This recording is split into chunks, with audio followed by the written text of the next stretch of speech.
అతడు RTC conductor fake డాక్యుమెంట్లతో ఫ్లాట్ను కొట్టేయడానికి పథకం వేశాడు. ఇందుకోసం కొంతమంది సహకారం కూడా తీసుకున్నాడు. డాక్యుమెంట్లన్నీ పక్కగా రెడీ చేసుకుని సబ్ రిజిస్ట్రార్ కార్యాలయానికి వెళ్ళాడు. డాక్యుమెంట్లన్నీ సబ్ రిజిస్ట్రార్కి అందించాడు. మరి ఆ కండక్టర్ స్కెచ్ వర్కౌట్ అయిందా? ఆ ఫ్లాట్ అతని పేరుతో రిజిస్ట్రేషన్ జరిగిందా? తెలుసుకోవాలంటే వాచ్ ది స్టోరీ.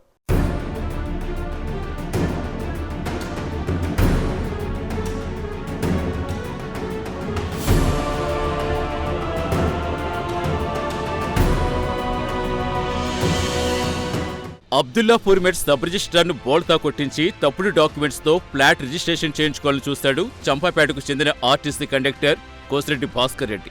ఇందుకోసం కొంతమందితో కలిసి పథకం వేశాడు. పథకంలో భాగంగా నల్గొండ జిల్లా గోనకులే గుండ్లపల్లి గ్రామానికి చెందిన బోదాసు ఆంజనేయులు తన ఆధార్ కార్డును అబ్దుల్లాపూర్ మెట్ మజీద్పూర్ గ్రామ పరిధిలో మృతి చెందిన ఫ్లాట్ యజమాని ఆనంద్ పేరుతో తయారు చేశాడు. వరంగల్ ప్రాంతానికి చెందిన సంజీవ తన ఆధార్ కార్డ్ గోషమహల్ ప్రాంతానికి చెందిన చంద్రకాంత్ పేరుతో మార్చాడు. ఇక ఫ్లాట్ కొనుగోలుదారుగా కోసిరెడ్డి భాస్కర్ రెడ్డి నకిలీ డాక్యుమెంట్స్ ను అబ్దుల్లాపూర్ మెట్ సబ్ రిజిస్ట్రార్ ఆఫీసులో అందించాడు. అయితే సబ్ రిజిస్ట్రార్ సునీతారాణి ఈ కేవైసీలో పరిశీలించగా అవి నకిలీవని తేలింది. దీంతో ఆమె వెంటనే పోలీసులకు ఫోన్ ద్వారా సమాచారం అందించారు. సమాచారం అందిన వెంటనే పోలీసులు సబ్ రిజిస్ట్రార్ ఆఫీసుకు వెళ్లారు.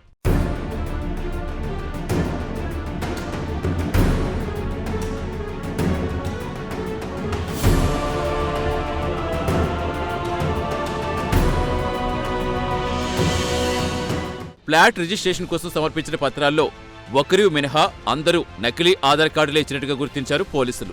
ఆంజనేయులతో కలిసి ఆర్టీసీ కండక్టర్ భాస్కర్ రెడ్డి నకిలీ పత్రాలతో రిజిస్ట్రేషన్ పథకం వేసినట్టుగా తెలుసుకున్నారు పోలీసులు. నకిలీ పత్రాలతో ఫ్లాట్ రిజిస్ట్రేషన్ పథకం వేసిన వారితో పాటుగా సహకరించిన వారిపైన పోలీసులు కేసు నమోదు చేశారు. కోసిరెడ్డి భాస్కర్ రెడ్డి, కురవ శ్రీనివాసులను అరెస్ట్ చేయగా మిగిలిన నిందితులు బోదాసు ఆంజనేయులు, జిల్లపల్లి సంజీవరావు, ఉదయ్ కుమార్ పరారయ్యారు.